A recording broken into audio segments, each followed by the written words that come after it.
Boa noite, graça e paz do Senhor Jesus. Muito bom estarmos juntos mais uma vez em torno da palavra de Deus. E como você está vendo aí na nossa página, hoje parte 12, primeira parte da parte 12 de Efésios, do nosso estudo de Efésios.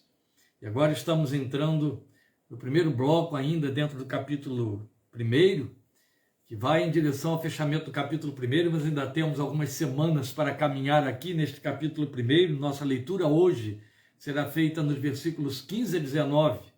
Efésios capítulo 1, versículos 15 a 19. E você já pode ir acompanhando aí, abrindo a sua Bíblia para poder acompanhar a leitura que faremos. A nossa abordagem hoje vai ficar exclusivamente dentro de uma primeira parte só dos versículos 15 e 16, desse trecho de 15 a 19, por conta da necessidade de termos que usar dos limites do nosso tempo, mas com o máximo de proveito da nossa abordagem, o máximo de proveito possível. Capítulo 1 de Efésios, 15 a 19, vamos à leitura do nosso texto de hoje. Por essa razão, desde que ouvi falar da fé que vocês têm no Senhor Jesus e do amor que demonstram para com todos os santos, não deixo de dar graças por vocês, mencionando-os em minhas orações. Peço que o Deus de nosso Senhor Jesus Cristo, glorioso Pai, lhes dê espírito de sabedoria e de revelação no pleno conhecimento dele. Oro também para que os olhos do coração de vocês sejam iluminados, a fim de que vocês conheçam a esperança para a qual ele os chamou, as riquezas da gloriosa herança dele nos santos e a incomparável grandeza do seu poder para conosco, os que cremos, conforme a atuação da sua poderosa força. Meus amados irmãos, nós estamos diante de um texto de uma profundidade, de uma riqueza que não perde em nada para o que já estivemos vendo nas semanas anteriores, ao longo dessas 11 partes de nossa abordagem do primeiro trecho do capítulo 1 de Efésios. Por esta mesma razão, iremos parte a parte, mas estaremos voltando sempre ao trecho inteiro, porque estaremos discutindo aqui os conteúdos da oração que o apóstolo Paulo apresenta para nós. E o que nós temos exatamente aqui na abertura deste parágrafo? É um novo parágrafo, a partir do versículo 15. Uma oração. Ele encerra toda aquela argumentação mostrando o plano eterno de Deus, o mistério do plano eterno de Deus Pai para a nossa redenção, e aí assume orar. É como se ele dissesse: eu não posso, depois de tudo isso que eu estive expondo para vocês, entrar em outros detalhes doutrinários sem primeiro orar, sem primeiro dizer para vocês o que eu estou de fato pedindo a Deus que aconteça com vocês, para que toda a riqueza que eu tenho a expor, eu estou pensando por Paulo, certo? Toda a riqueza que eu tenho a expor tenha total proveito, para que os olhos do entendimento de vocês sejam abertos e vocês possam absorver. E os irmãos vão conferir comigo e vão ver que de fato o conteúdo da oração do apóstolo era muito pertinente. Não era orar por orar. E aqui temos lições profundas, até pelo simples fato de copiarmos o estilo da sua oração. Há uma motivação na oração. Ele está sendo impelido a orar com objetividade para que determinadas coisas aconteçam em função da palavra de Deus na vida dos crentes e do reino de Deus. Ele sabia muito bem que nada se equipara a isso, nada pode concorrer com isso, e qualquer coisa que queira ocupar o lugar disso é fútil, é desperdício de vida espiritual. E então ele para orar com muita objetividade, buscando de Deus aberturas dentro do coração e da alma do povo para quem ministra, a fim de que a ministração produza frutos, tenha permanência, prevaleça, provoque transformações de vida. Então ele deixa claro que a sua motivação para orar era a constatação minuciosa desse glorioso plano, como a dizer, depois disso tudo só resta orar.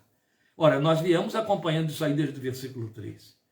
E se nós formos pensar pelo apóstolo e com o apóstolo, vamos concluir juntamente com ele exatamente isso. Você, diante de toda uma gama de informação, de um plano tão glorioso, que volta para Deus, mas que tem por objeto a mim e a você, um plano elaborado nos dias da eternidade, só resta depois disso tudo cair de joelhos e dar graças e orar, Só que ele faz mais do que dar graças, ele começa dando graças, que é o que veremos hoje, mas depois ele apresenta outros conteúdos na sua oração do que se faz imprescindível para que ele possa continuar toda a sua exposição. Então, é muito bonito porque ele vai apresentar os conteúdos da sua oração a eles, ele está informando assim, olha, eu oro por vocês, e o que eu peço a Deus por vocês é isso, isso e isso. E é assim que ele encerra o capítulo 1. Ele vai até o versículo 23, falando dos detalhes dessa sua oração ou orações pelos crentes de todas as igrejas, nesta carta que ficou endereçada e fixada na igreja de Éfeso, como já vimos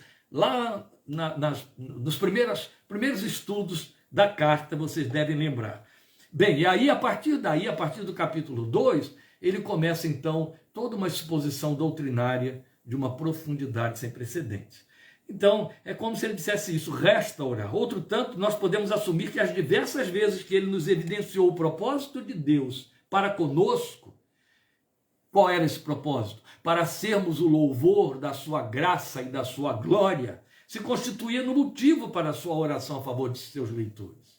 Ora, a lógica nisso aí, se ele me expôs um plano, um mistério de um plano de Deus, cujo propósito último é que a minha vida ocupe o lugar de ser manifestação de louvor da glória de Deus, ou manifestação de glória para Deus, ele precisa e muito que eu esteja bem preparado como discípulo para ocupar esse lugar, para desempenhar bem esse papel dos planos eternos de Deus na minha geração, enquanto há fôlego, o fôlego da vida preenche os meus pulmões. E é disso que ele se encarrega. Então ele ora para que isso aconteça, para que haja essa preparação, e assume nos trazer material, nos trazer ministração, doutrina, para que eu esteja habilitado para que isto aconteça. É daí a grande riqueza da carta aos Efésios. Porque ele seleciona muito bem os seus assuntos no capítulo 2, no capítulo 3, no capítulo 4, no capítulo 5, no capítulo 6 ele faz o fechamento. Ele fala de posicionamento. A beleza é sem igual. E é isso que estamos dispostos, já estamos fazendo há 2 meses, não é? Compartilhando com os irmãos em cima de nossas considerações dentro desta carta magnífica. Então, é muito interessante porque um motivo tão glorioso como esse, deste plano eterno de Deus, não pode produzir nada menos que oração de conteúdo elevado e glorioso, que é de que vamos começar a ver hoje, o conteúdo elevado e glorioso dessa oração. Então, antes de aprendermos o que esse conteúdo nos ensina, eu chamo a sua atenção para mais um reforço do nosso argumento inicial, lá nos primeiros estudos, de que esta carta foi dirigida a uma comunidade geral e não exclusivamente aos crentes da cidade de Éfeso. Porque aqui no versículo 15, volte por favor ao versículo 15, você vai ver como ele deixa isso claro. Por esta razão, desde que ouvi falar da fé que vocês têm no Senhor Jesus e do amor que demonstram para com todos os santos, ora, ele está escrevendo para pessoas a quem ele não conhece pessoalmente. Isso contraria em tudo, historicamente, a realidade de uma carta escrita para uma igreja com a qual ele conviveu 2 anos e meio e com a qual ele tinha tanta intimidade e conhecia com tantos detalhes. E vale lembrar que quando ele vai se despedir deles, lembra, estando em Mileto, manda chamar os presbíteros da igreja de Éfeso, há pranto para todos os lados, ele se despede deles, eles choram, eles abraçam, se agarram ao pescoço dele, havia intimismo. E a gente sabe o preço que ele pagou pela formação daquela igreja. Então é evidente que esta carta, já vimos isso, já discutimos isso, só estou reforçando o argumento, lembrando aos irmãos, ela não foi escrita com exclusividade à igreja de Éfeso. Nós já vimos que uma das cópias, últimas cópias, então receberam o endosso aos crentes, aos santos que estão em Éfeso, e elas ficaram fixadas e chegaram até nós. Mas o público para quem a carta se dirige é muito mais amplo, e muito provavelmente, né, com grande acerto, todas as igrejas receberam cópias desta carta, como chega para nós, e nós já temos em nossas mãos há 2000 anos, graças a Deus. Não é? Mas veja, o ponto em foco em nosso texto é o conteúdo da oração dele, pelos crentes de todos os lugares, como acabamos de dizer. Então nós podemos identificar 3 etapas ou 3 motivos para a oração dele. O primeiro está no versículo 16, que é ações de graças. É com que ele começa essa série de argumentos ou de conteúdos da sua oração, ações de graças. O segundo está no versículo 17, que eu resumi aqui como súplica por sabedoria e revelação no conhecimento pleno de Deus Pai. Falaremos disso no momento em que vamos abordar esse conteúdo. Eu só quero, já que eu estou fazendo aqui um chamado do conteúdo da oração, mostrar aos irmãos o significado disso, até para despertar o seu interesse, porque será justamente a abordagem da próxima quarta-feira, querendo Deus, a parte 12b desta oração aqui. Súplica por sabedoria e revelação no conhecimento pleno de Deus Pai. Falaremos disso com detalhes sobre a questão do significado de revelação pela qual ele suplica, mas é muito importante você entender que o alvo desta oração é que os crentes, todos nós, sejamos levados a conhecimento pleno de Deus Pai. Ele poderia ter dito assim, conhecimento pleno de Deus. Poderia ter dito conhecimento pleno da Trindade divina. A palavra Trindade nunca apareceu no Novo Testamento, mas ele poderia ter dito, assim como Jesus evocou isso ao nos dar o grande mandamento, a grande comissão, ele poderia ter dito no pleno conhecimento de Deus Pai, Deus Filho, Deus Espírito Santo. Não. Eu oro, ele vai dizer aí, para que vocês tenham sabedoria e revelação no conhecimento pleno de Deus Pai. Então ele está nos informando algo muito significativo a vermos na próxima semana, que todos temos que chegar ao conhecimento pleno de Deus na sua qualidade de Pai. Isso é imprescindível para nós, é imprescindível para os crentes. Por isso que ele ora, ele pede que o Espírito de Deus faça isso. Porque aqui há um outro ponto importante a ressaltar. Por que Paulo ora? Porque ele sabe que tudo que começa em Deus, procede de Deus, é consecutado por ele, é executado pelo seu Espírito, é introduzido em nossas vidas e promovido dentro de nós pelo seu Espírito, é de cunho essencialmente espiritual. Não é um ensino escolástico em que alguém chega e ensina métodos, critérios de pesquisa e diz, olha, examine tal texto da Bíblia, compare com outro texto assim, para que você entenda, para que você chegue ao pleno conhecimento. Não. Ele diz, eu oro para que isso aconteça. É necessário que haja um concurso do Espírito Santo de Deus, porque isso é tão divino, é tão das esferas espirituais, que só o mundo espiritual pode operar isso, e o mundo espiritual para nós é a ação da Trindade divina. Então, eu tenho de pedir a quem pode fazer que faça o que precisamos que seja feito. Que ele nos dê sabedoria e revelação no conhecimento pleno de Deus Pai. Depois, o terceiro conteúdo da oração, o terceiro motivo da oração, está no versículo 18. Visão espiritual, você vê que vai na mesma toada, não é? Visão espiritual do conteúdo da esperança cristã. Aqui, eu não sei quanto tempo vamos gastar em cima desse versículo 18. Porque a temática exige exame criterioso. Afinal, estaremos trabalhando com a pauta mais importante da vida cristã: esperança. Meus irmãos, eu estou absolutamente seguro de que ouviremos coisas muito novas a respeito da esperança. Coisas que vão nos surpreender, não no sentido de que, nunca ouvi falar nisso. Não, não é isso. É no sentido de que, meu Deus, quanto eu necessito disso.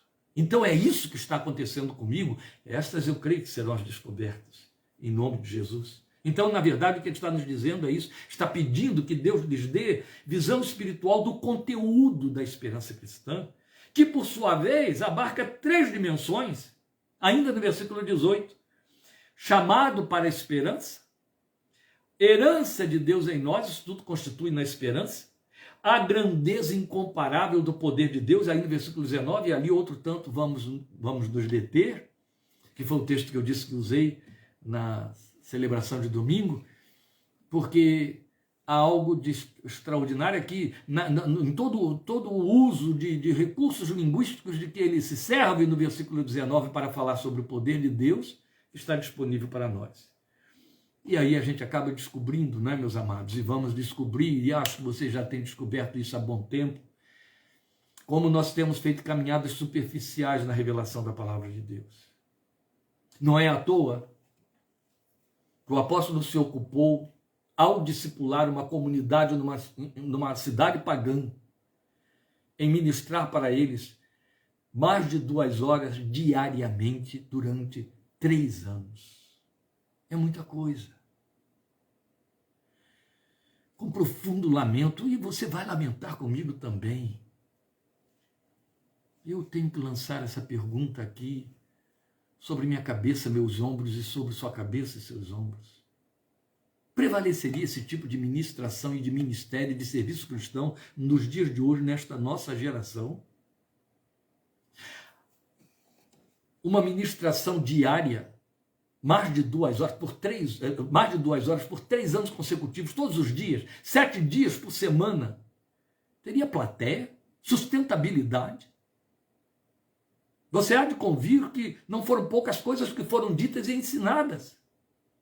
Isso explica a abissal distância que existe entre a nossa compreensão das coisas espirituais e a compreensão daqueles irmãos cuja maioria nem sabia ler, e que, no entanto, Paulo fala dessas coisas profundas com uma liberdade, com uma leveza e uma facilidade, como se todos fossem mestres, e lamenta sobre alguns grupos que ele reivindica que àquela altura já deveriam ser mestres. E o autor de Hebreus faz isso outro tanto e lamenta dizendo, não, vocês ainda são crianças. Isso nos faz entender, meus irmãos, onde nós estamos. À medida que nós vamos passando com detalhes sobre esse texto, e pense comigo nisso, há um grupo muito grande de intérpretes que entendem que de fato esta carta foi escrita exclusivamente para os crentes de Éfeso, como aconteceu com a carta aos Romanos e por aí. Pois bem, então está tudo justificado. Se ela foi escrita exclusivamente para os crentes de Éfeso e ela é tão profunda doutrinariamente falando, ela é a razão para nós termos experimentar, a história ter experimentado uma grande revolução espiritual chamada Reforma Protestante, 500 anos atrás. A Reforma Protestante emergiu, antes de mais nada, de Efésios 2:8. Pela graça sois salvos, mediante a fé. É isto, e isto é dom de Deus, não vem das obras, para que ninguém se glorie. A Reforma Protestante saiu daí. Não estamos falando, então, de uma carta qualquer, não é verdade? Um documento qualquer. Não existe documento qualquer na Bíblia.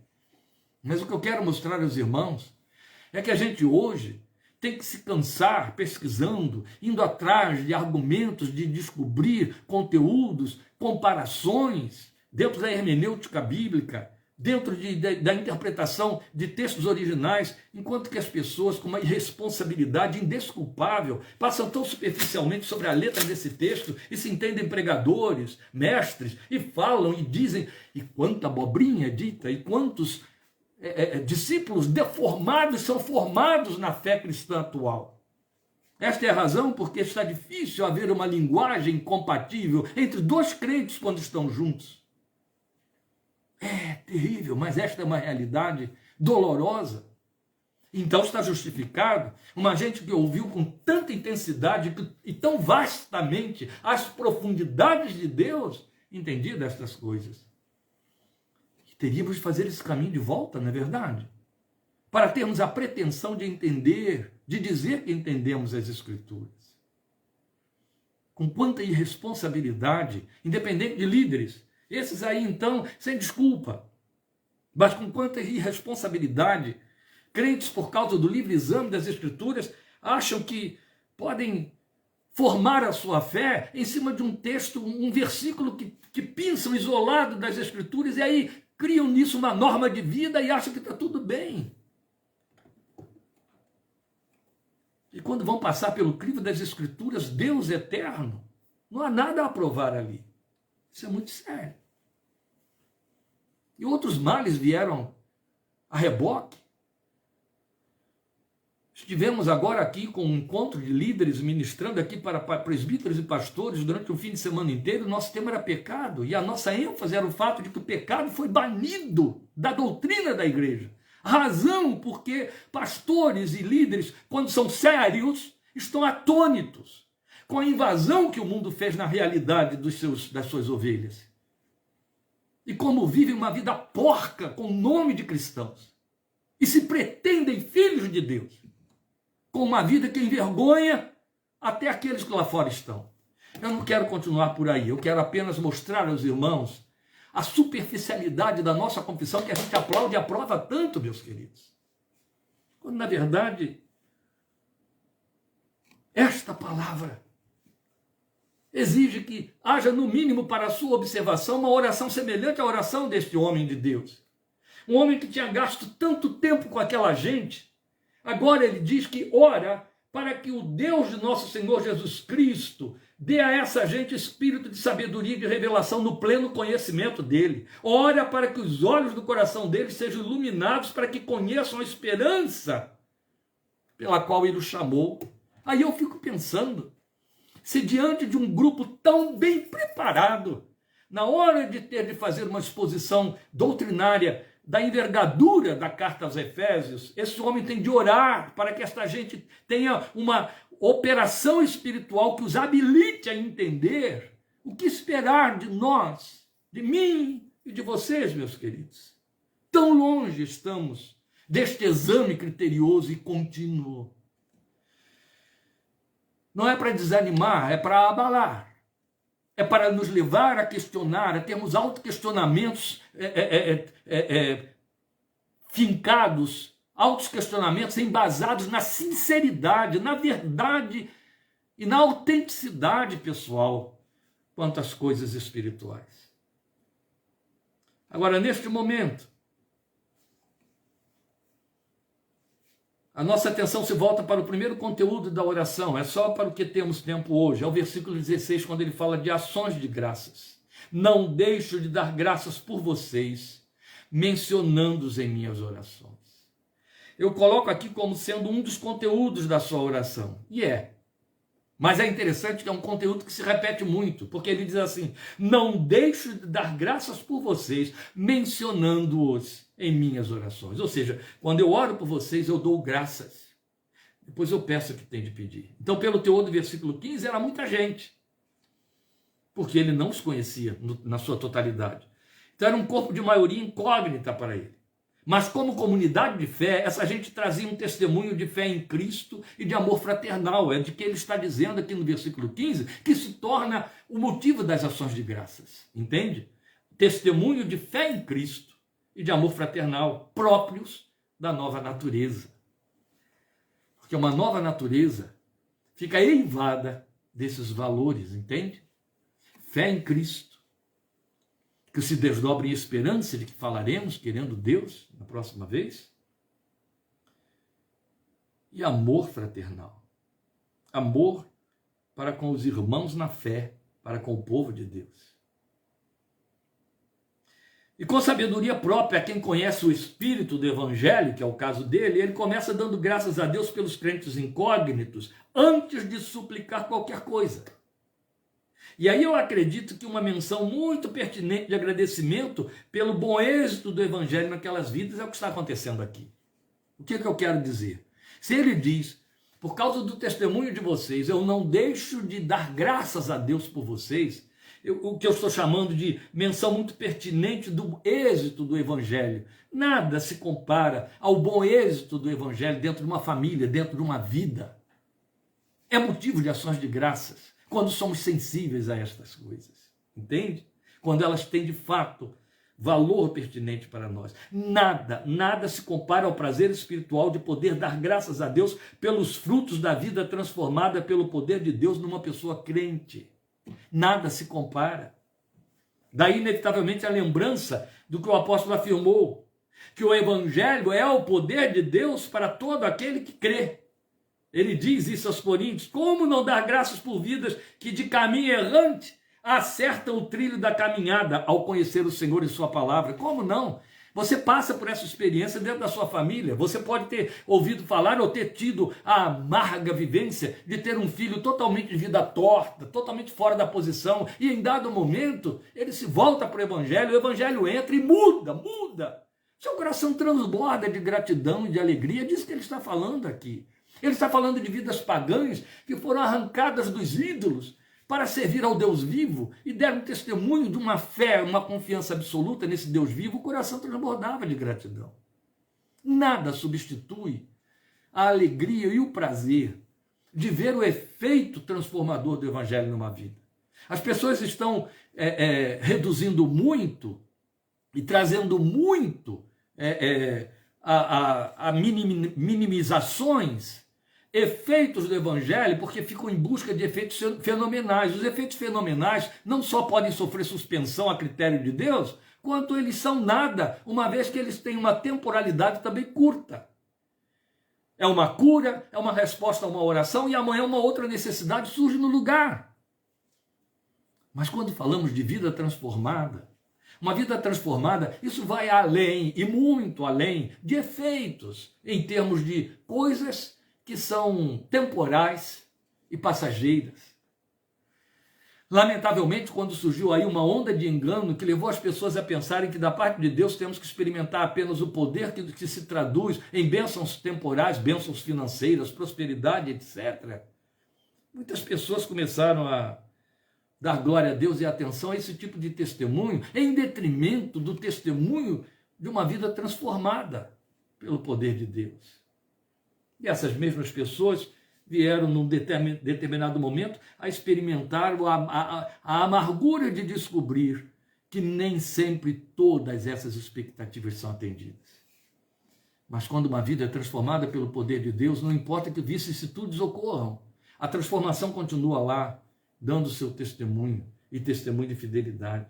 Por isso é que eu costumo sempre sugerir que, com muito critério, os crentes procurem ler livros devocionais, especialmente os antigos, os bem antigos, aqueles que são datados de antes dos anos 70, bem antes dos anos 70, mas tenham muito pé atrás com os que vieram depois dos anos 70, sobre vida devocional de testemunho de homens e mulheres de Deus, que foram transformados, alcançados pelo poder de Deus, porque são testemunhos que nos inspiram muito e que mostram o que o Evangelho verdadeiramente faz. Especialmente quando você ouve da conversão de vidas em ambientes de extrema perseguição e antagonismo ao Evangelho.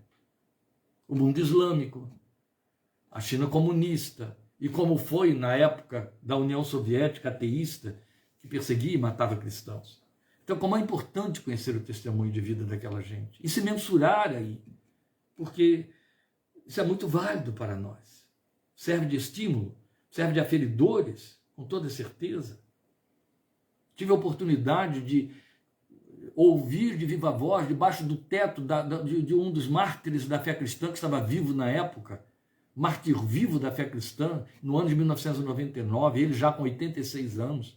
Quando eu saí dali, que voltei para o hotel, eu estava na Romênia, eu me senti uma pulga quando eu vi a maneira como o testemunho daquele homem prevalecia aos 86 anos, usando uma prótese no braço, porque perdeu o braço em função da perseguição que sofreu por causa do Evangelho.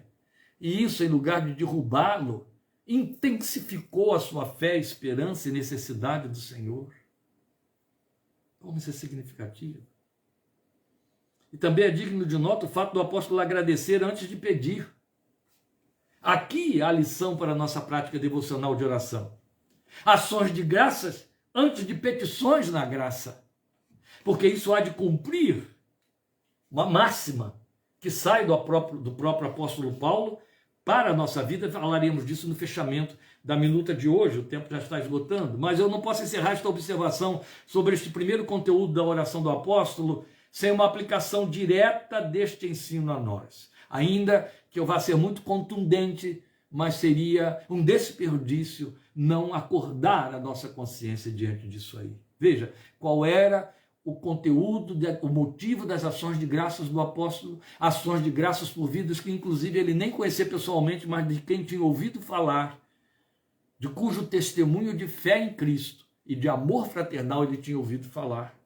Então, o motivo dele orar dando graças por essas pessoas é muito nobre, é muito inspirador. Alguém ser movido a ir diante de Deus para orar, para agradecer. Senhor, eu estou vindo aqui para render graças pela vida de fulano. Não é pelo que aconteceu na vida de fulano, mas por aquilo em que fulana ou fulana foi transformado e veio a ser, passou a ser, por causa do poder do Evangelho. Então isso é muito significativo. Você se sabe motivo de ações de graças por alguns crentes que não sejam seus domésticos, em algum lugar? Você é o motivo de pessoas renderem graças a Deus por sua vida cristã? Você tem conhecimento disso? Eu sei que eu estou sendo muito contundente, mas, meus irmãos, ou a gente tem um teor profético na abordagem da palavra de Deus, ou vamos parar de brincar de evangelho, né? E eu estou aqui nesse lugar de profeta. E o profeta, no uso da palavra de Deus, ele confronta.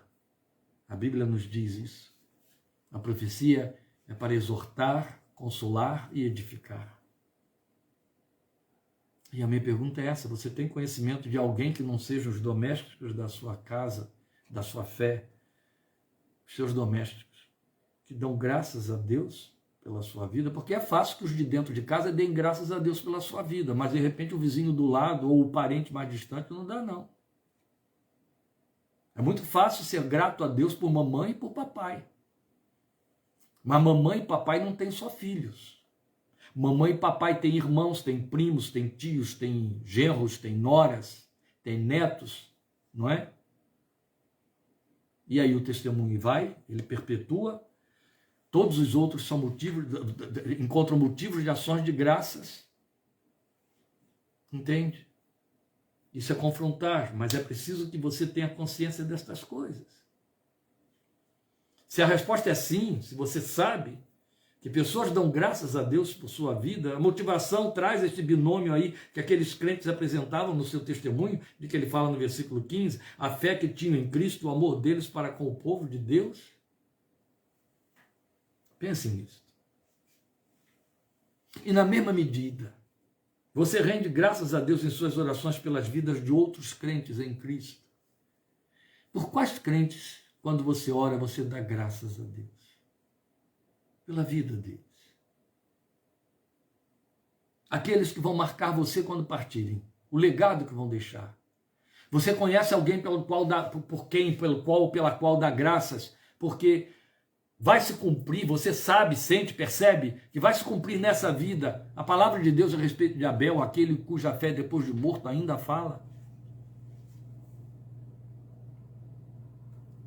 Quais são os objetos de suas ações de graças na sua oração a Deus? Outro tanto, você já experimentou o triste agastamento que vem do lamentável fato de que quando se lembra de alguém só encontra a memória, só vem na sua memória as contínuas petições dessa pessoa a você quanto a orar? Ela é uma pedinte, um pedinte na fé? Só esbarra com você para pedir suas orações? Não tem nada a oferecer? E quando você lembra, você só lembra disso? Fica difícil dar graças, não é? Por esse tipo de gente. Eles existem muito. Você sabia que se constitui até num automatismo vicioso por parte de crentes imaturos? A Bíblia nos manda orar uns pelos outros, mas fica faltando os pelos outros. Entende? Da parte de alguns que só pedem oração. Só pedem oração. E pedem oração na expectativa de uma magia. A sua oração, ela é mais santa, você está mais perto de Deus, você ainda tem de ouvir esse tipo de coisa. Mas eles existem. E aí fica difícil a gente trazer à memória motivo de gratidão, não é? É triste. É hora de orar pelo crescimento dessa gente. É hora de orar. Mas também é hora de atentar por fim, que o apóstolo está apenas provando aqui no versículo 15, o que nos ensinou como máxima em 1 Tessalonicenses 5,18. Deem graças em todas as circunstâncias, pois esta é a vontade de Deus para vocês em Cristo Jesus. Deem graças por todas as coisas. E aqui, na minha versão, em 1 Tessalonicenses 5,18, ele usa a palavra circunstâncias. Deem graças por todas as circunstâncias, pois esta é a vontade de Deus em Cristo Jesus para convosco. Quando lá na frente chegarmos ao versículo 19, você vai ver como isso procede, como 1 Tessalonicenses 5,18 procede à luz de Efésios 1,19, quando Paulo diz que Cristo preenche todas as circunstâncias. Isso quer dizer que ele dá conta de todas elas, ou que ele está em todas elas. Por isso é com essa autoridade máxima que o servo de Deus nos exorta na carta aos Tessalonicenses: deem graças por todas as circunstâncias. Lembram quando Jesus falou: se amarmos somente os que nos amam, que prêmio há nisso? Que vantagem temos nisso? Então ele diz, ame aqueles que lhes perseguem, aqueles que os aborrecem, não é? Isso também vale para a questão de ações de graças. Qual é a virtude em dar graças pelas coisas que me gratificam? Se eu não o faço, eu sou minimamente ingrato. E a ingratidão é detestada por Deus, reprovada por Jesus. Sabia disso? Jesus reprova a ingratidão, Jesus reprova o ingrato. Deus aguarda a gratidão. Sabia disso? A gratidão confessa muita coisa, isso é muito importante. Falaremos disso no tempo devido, mas eu quero só trazer isso para você. Quando a palavra de Deus nos manda dar graças por todas as circunstâncias, ela já se adianta aqui em Efésios 1,19, dizendo que o Cristo, o autor da nossa fé e consumador dela, preenche todas as circunstâncias. Então eu posso dar graças por aquelas que eu não entendo, por aquelas que me ferem, por aquelas que me frustram, por aquelas que me parecem portas fechadas, orações não respondidas, circunstâncias que acometem, que abatem. Especialmente quando elas têm cheiro de clorofórmio, de remédio, de corredores hospitalares. É difícil, eu sei que é difícil. Mas a palavra de Deus não discute isso. Ela simplesmente chega e diz, dê graças, dê graças, dê graças. É problema de Deus como vai chegar isso lá em cima. Não é seu. O seu problema com Deus é a necessidade de dar graças, quaisquer que sejam as circunstâncias. Então vamos lembrar, o que aprendemos aqui hoje é que o apóstolo, ao orar por coisas tão sérias e tão profundas e de tamanha urgência espiritual, ele começa dando graças, para ensinar a mim e a você que a primeira coisa que deve abrir a minha aproximação a Deus em oração, que já é um grande mistério, é ações de graças. Se já é difícil encontrarmos hoje crentes abertos a se aproximarem de Deus para orar, imagine pensar nesse crente se aproximando para dar graças, antes de pedir qualquer coisa. O que aprendemos, o que traduzimos, segundo os nossos egoísmos, é dar graças, uma vez que alcançamos a resposta, ou já obtivemos a visão, a visibilidade daquilo que esperávamos. A Bíblia diz, antecipe isso. Dê graças antes que ocorra. E se não ocorrer, continue dando graças. Leia Abacuque 3, amém? A figueira não está florescendo, o produto da oliveira mente, mas todavia eu me alegro no Deus da minha salvação. Ele é a minha fortaleza e não a colheita do meu campo. Amém? Ações de graças.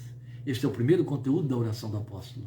Em nome de Jesus, quarta-feira que vem, entraremos no segundo conteúdo e há muita coisa boa para aprender ali. Deus te abençoe e te aguardo domingo 17h30, em nome do Senhor Jesus. Obrigado por sua presença, paciência, disposição de ouvir a palavra de Deus, de receber a exortação da palavra de Deus e esse desejo, essa fome de caminhar conosco. Fique muito certo de que você faz parte de um núcleo de poucos.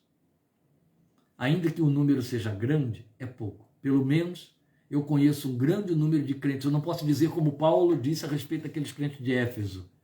Ouvi falar. Não, são crentes que eu conheço pessoalmente, que não participam de nenhum momento desses instantes da palavra de Deus. Mas você, quando os vir num culto, vai vê-los no culto do Oba-Oba. Lá eles estão. São crentes superficiais, lamentavelmente. Deus seja louvado pela vida deles, assim como pela sua e pela nossa também. Deus te abençoe, te fortaleça e até domingo, em nome do Senhor Jesus. Grande abraço.